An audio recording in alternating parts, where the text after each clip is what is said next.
Here is lesson 9.2. We are still focusing on trig functions. In particular, we'll kind of focus on the sine ratio because it relates to area, which is kind of the bigger topic for today. It relates to calculating area quite well. Okay.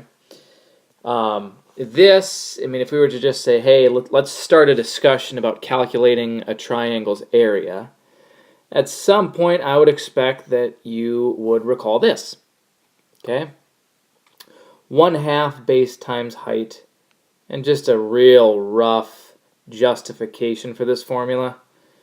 If we had a rectangle whose dimensions were base times height, the area of the rectangle would just be base times height.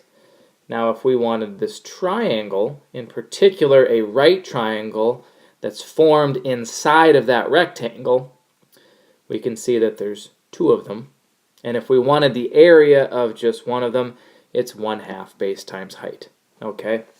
Not really tricky to show you that formula is pretty valid. Now, the base and the height have to be perpendicular to each other, which means if we're talking measurements of a triangle, like side lengths, this rule really only works for right triangles. Okay?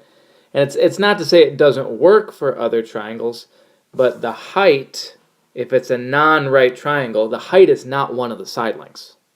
Okay? Which leads to a little dilemma that it very well may be a measurement that we don't have. Let's consider the non-right triangle case. Here we just have an arbitrary triangle represented in this diagram. And what I was referring to earlier is that if we were to draw in the height, again, that has to be perpendicular to our base, that measurement, h, is not one of the side lengths. You can see it's a fourth distinct measurement that's not the same as A, B, or C.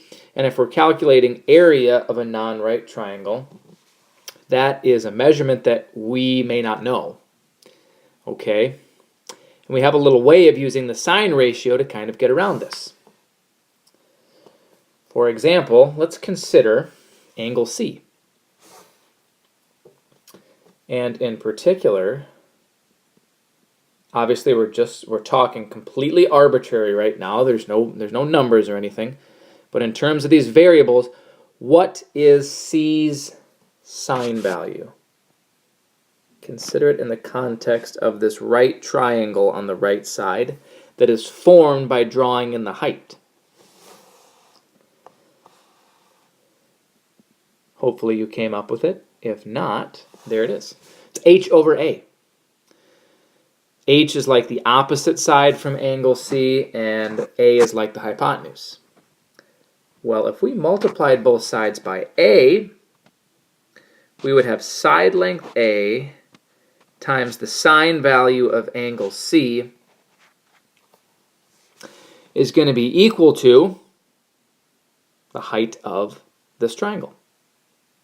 Now let's go back and consider that formula that we had for the area of a triangle, which was 1/2 base times height. Again, my concern with this formula for a non-right triangle is I may not know h, but what I've shown from this diagram is that h is equal to a times the sine of c. So let's take out h, and let's throw in sine of angle C, which is completely valid because we justified over here that those two quantities are equal. Rearranging them, we get this, 1/2 AB sine C. An area formula that will work for any triangle, and we don't have to know the height. Now really what's going on here is this is about SAS, or side angle side. Don't be confused by the variables. This situation can be applied to a lot of triangles.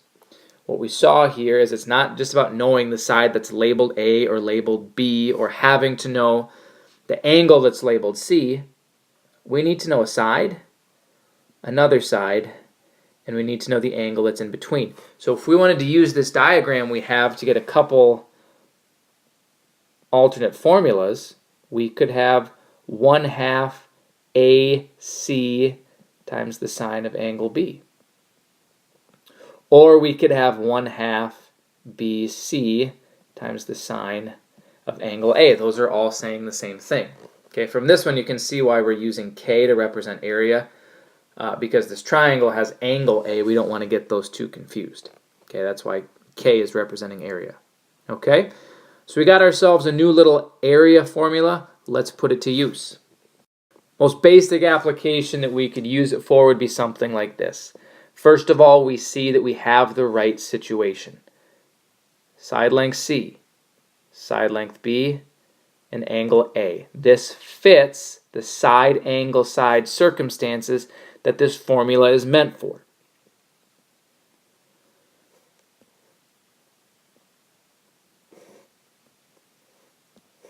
Area of this triangle, K, equals 1/2 times 7 times 15 times the sine of 40 degrees.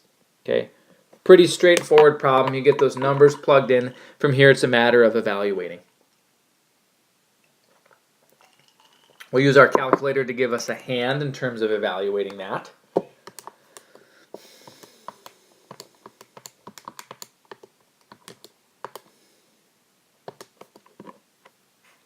If we round to the nearest tenth, we would have 33.7 meters squared. Okay? So that's one of the more basic problems that we could do. We have the information that fits. We use that formula to calculate area. And again, the height of this triangle, h, is unknown. But that's the nice thing about this formula, is that's okay. I could still get the area even though I don't know the height. Let's try something a little fancier. Okay, triangle KLM. I'm not even going to try to draw it to scale. That's not my concern here.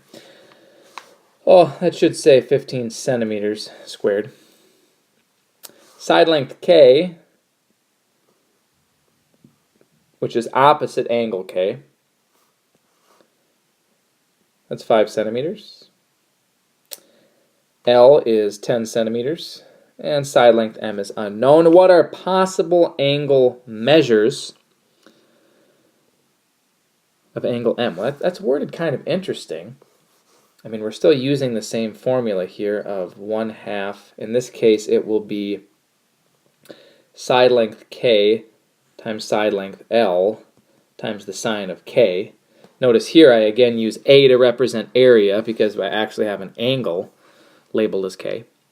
I'm going to use this formula, and you would think, well, excuse me, back up here. I don't want angle K. I want angle M. I want to use it to find angle M, but the way the problem is worded is it's making it seem like there's more than one answer. Let's get one answer, and then let's deal with this whole possible measures and see what they mean there. Plug in stuff I know. Area is 15 centimeters square. 1/2 is a constant. Side length K is 5 centimeters. Side length L is 10. Sine of M. Now it's worth noting at this point that when I start solving here, this formula will give me M's sine value. Okay, it won't lead directly to angle M. It'll give me its sine value. Well, let's simplify this a little bit. I have some constants over here I can multiply. 1/2 times 5 times 10. Well, that's 25 times the sine of M. I then divide both sides by 25. And this is what I was just alluding to, that this leads us to M's sine value. If I want to write it out as a decimal, the left side is 0.6. Okay? I don't know angle M, but I do know its sine value is 0.6.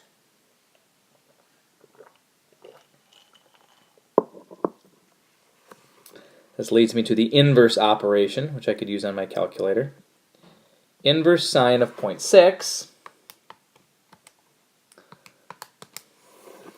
is 36.9 degrees. Problem solved. We have found angle M. Life is good. What's the problem? How is there potentially another answer? Okay?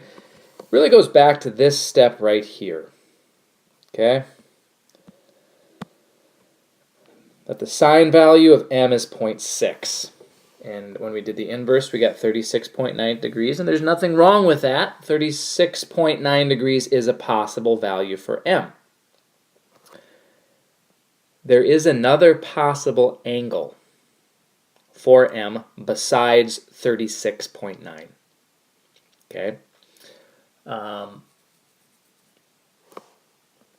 What you should do is see if you can verify this, but if you were to take 180 degrees and subtract 36.9, you will get another angle that will fit this equation, that will have a sine value of 0.6.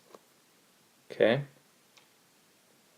What I want you to do is figure out what is that angle, and then if you have access to a calculator that has trig functions, see if you can verify that this second possible angle also has a sine value of 0.6. Okay? And one other thing to consider that I will leave you with is it clear as to why this other potential angle is the only other possibility, and we could rule out any other angle that has a sine value of 0.6. Okay?